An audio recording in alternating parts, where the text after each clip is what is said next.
I was born into a super rich family in Los Angeles. My dad owned restaurants, and my mom was a fashion designer. We lived in a mansion with 12 rooms. I had everything: a personal driver, a walk-in closet, and even a home cinema. But the best part, the food. We had the most amazing cook ever. His name was Raphael. He was quiet, kind, and made the world's best grilled cheese sandwiches. I used to sneak into the kitchen just to talk to him. My mom hated that. She said, "Jenna, you're a lady. Stay out of the kitchen," but I didn't care. Raphael made me feel like a real person. He never treated me like I was the rich girl. He'd ask me about school, my hobbies, my art. He even taught me how to cook. When I turned 16, things changed. My parents wanted me to be more public: charity galas, social events, arrange dates with sons of rich businessmen. But I didn't like any of them.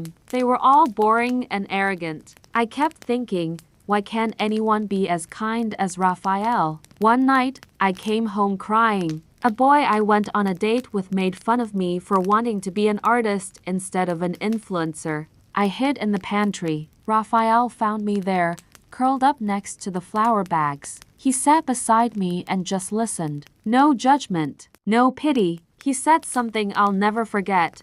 Real love doesn't care about money or titles. It cares about how you make each other feel. My heart skipped a beat. From that day, I started seeing Raphael differently. His kindness, his patience, everything about him made me feel safe, like I could finally breathe and be myself. But my mom noticed. She asked why I smiled every time I came from the kitchen. I lied and said, "The cookies are just that good." I started drawing portraits of Raphael when I was alone. I'd sketch his warm smile, his eyes. They had this calm that felt like home. One day, I left a drawing on the counter by mistake. Raphael saw it. He smiled and said softly, "You made me look important."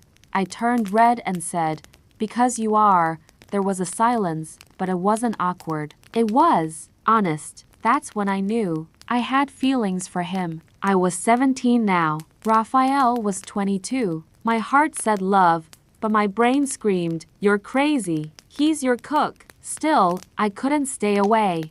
We started talking late at night after dinner, just sitting in the kitchen, drinking tea, talking about music, books, and how he learned to cook. He came from a poor family in Texas, learned to cook by watching his mom. He'd lost her young. I saw tears in his eyes once. That night, I held his hand. He looked at me like I was the only girl in the world. That's when he whispered, "Jenna, I love you." I froze. My heart felt like it would explode. I wanted to scream with joy, but my mom walked in, and the look on her face was terrifying. My mom's eyes darted between us, our hands still locked together. Her voice was cold. "Out, now." Raphael dropped my hand like it burned him. She waited until he left, then exploded. "He's the help, Jenna. You're embarrassing this family." I tried to speak, but she wouldn't let me say anything. She grounded me for a month. No phone, no internet, no Raphael. I cried every night, hugging a pillow like it could replace him. It couldn't. One morning, I rushed to the kitchen when no one was around. Raphael wasn't there. "He quit," said another cook. My chest felt like it shattered. I tried calling his number. Disconnected. I checked his socials. Gone. It was like he'd disappeared from the planet. My heart had never felt so broken. College came fast. I moved to New York for art school. I tried focusing on my dream, but every meal reminded me of Raphael's cooking. One day, I passed by a small restaurant in Brooklyn. The smell stopped me in my tracks. Grilled cheese just like his. I walked in, shaking. There he was, older, tired, but still him. "Raphael." I froze at the door.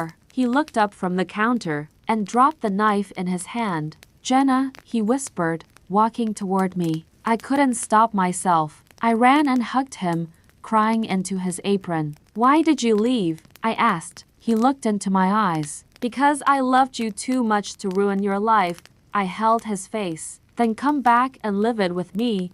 We sat in his tiny restaurant, holding hands like no time had passed. I thought you forgot me, he said. I shook my head, smiling tearfully. I started visiting him every week. He'd cook my favorite meals, and I'd bring him sketches I made of our memories. We were falling in love again.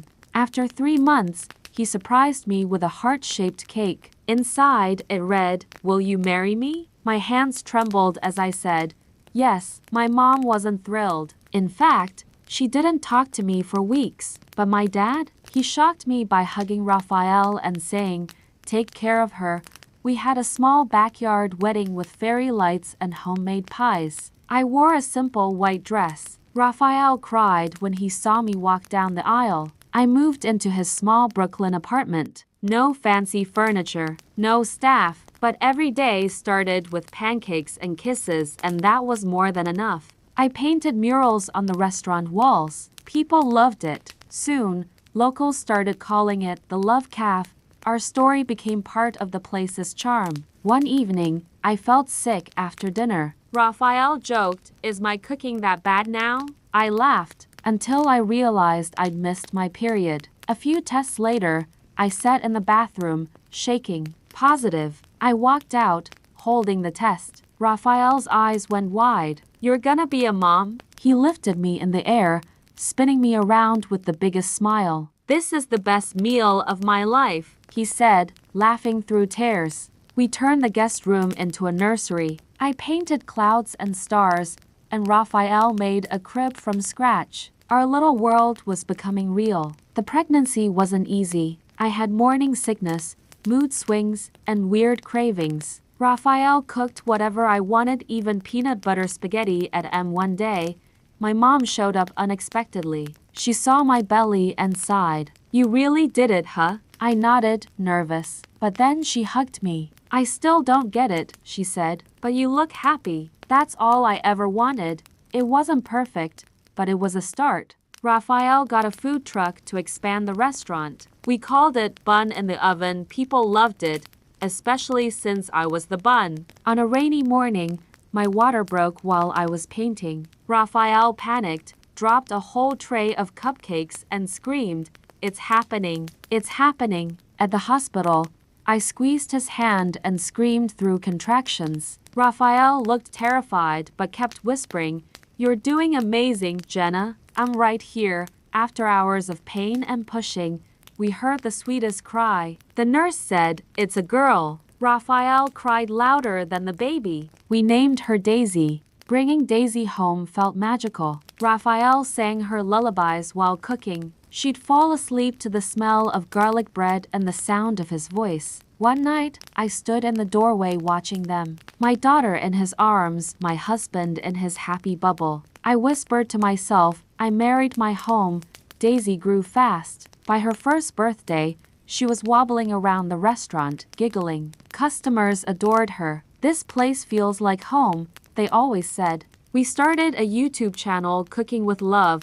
Raphael taught family recipes, I painted the backgrounds, and Daisy made cute cameos. It exploded online overnight. People lined up for hours just to meet us. Raphael stayed humble. "I'm just a guy who fell in love and made a sandwich," he'd say. One evening, I overheard a woman whispering, "Why would she marry him? She could have had anyone." It stung, but I smiled, because I knew why. He saw the hurt in my eyes. That night, he made my favorite dish, sat me down, and said, "You never have to explain us." We got a letter from a cooking show in La. They wanted Raphael as a guest chef. "This could be big," I said. He hesitated. "I don't want to leave our life behind," he whispered. I squeezed his hand. "We're not leaving it behind. We're bringing it with us." We flew to La. Cameras, lights, pressure, it was intense. But Raphael nailed it. He cooked with his heart. The judges gave him a standing ovation. That night, we walked along the beach barefoot while Daisy slept in her stroller. "Can you believe this is our life?" I asked. He smiled. "I can," Raphael said, "because every flavor of my life changed when I met you."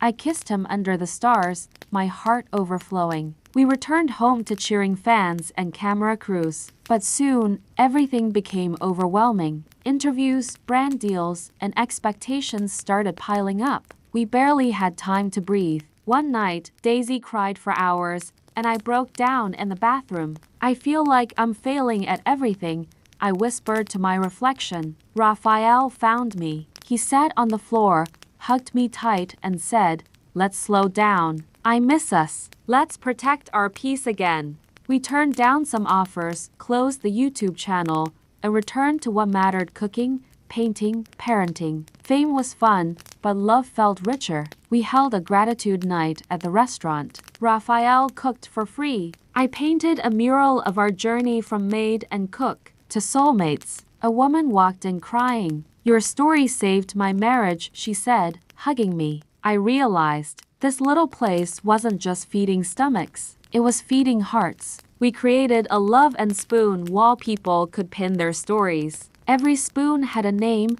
a struggle, a miracle. Soon, the wall overflowed. One evening, Daisy asked, "Did you love Daddy the first time you saw him?" I smiled. I didn't even know it was love until it hurt. She giggled and said, "I'm gonna marry someone who makes pancakes too." Raphael winked. "She's got taste." We all laughed, feeling like the luckiest family alive. That night, as I tucked Daisy in, I whispered, "You were born from a kitchen, a painting, and a prayer." She smiled. "I was born from love." Years passed. Our little restaurant became a local legend. People came not just for the food, but for the story behind every plate. Love was our secret ingredient. One winter, Raphael's mother came to visit from Mexico. She cried seeing Daisy. "She looks just like Raphael did." They cooked together and sang old lullabies. Raphael took me aside and whispered, "You gave my mother her smile back.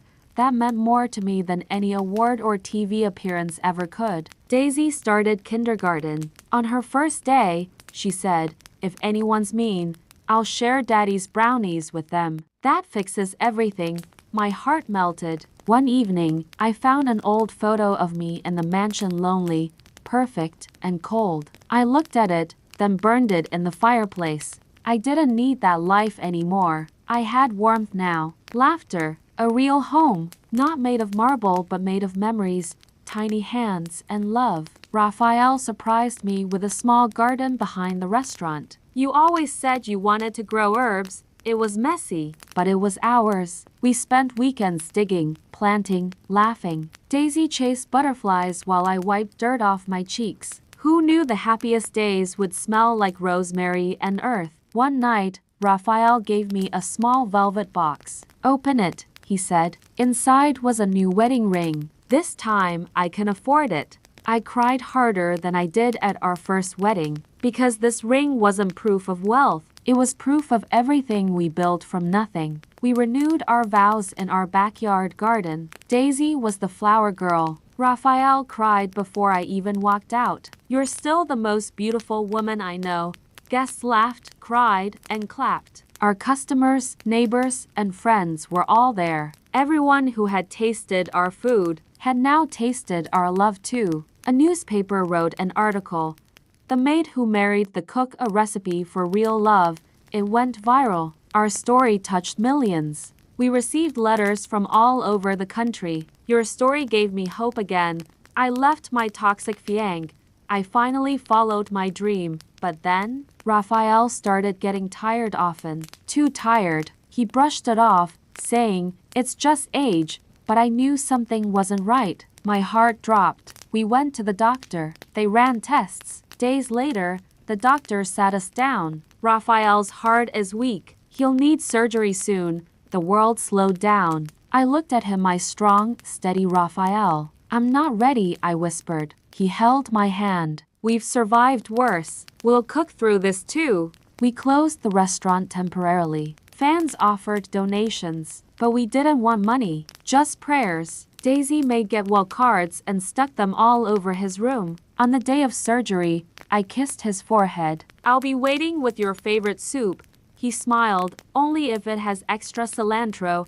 Hours passed. I held Daisy tightly in the waiting room. Then the surgeon came out and smiled. "He made it. He's asking for his wife." I ran into the recovery room. Raphael looked pale but alive. He opened his eyes, smiled weakly, and whispered, you still look like dessert. I laughed through tears. You scared me to death. He reached out. You gave me life. Again, Daisy jumped onto the bed, hugging us both. The community threw a welcome back party once Raphael was discharged. They brought flowers, cards, and of course their empty stomachs. Love was on every plate. We reopened the restaurant slowly, this time with boundaries. We hired help, took days off, and spent weekends as a family. Balance was our new success. One day, Daisy brought home an essay titled, "My Parents Are Magic." She read it aloud. Because they turned struggle into soup and love into forever, we framed that essay and hung it in the restaurant. People stopped to read it. Some cried, some smiled. Everyone felt the heart behind the words. Years later, Daisy graduated culinary school. "I want to take over the kitchen," she said. Raphael handed her his apron. "Just remember, no shortcuts on love." We watched her cook, just like her dad. I painted a portrait of us young in uniforms, smiling. That painting now hangs above the kitchen door. I often sit by the window, watching new couples eat, laugh, and fall in love in our little restaurant. I smile. Our story lives on. So, if you ever visit a cozy cafe in a small town, and the food tastes like home, just know, it was all started by love.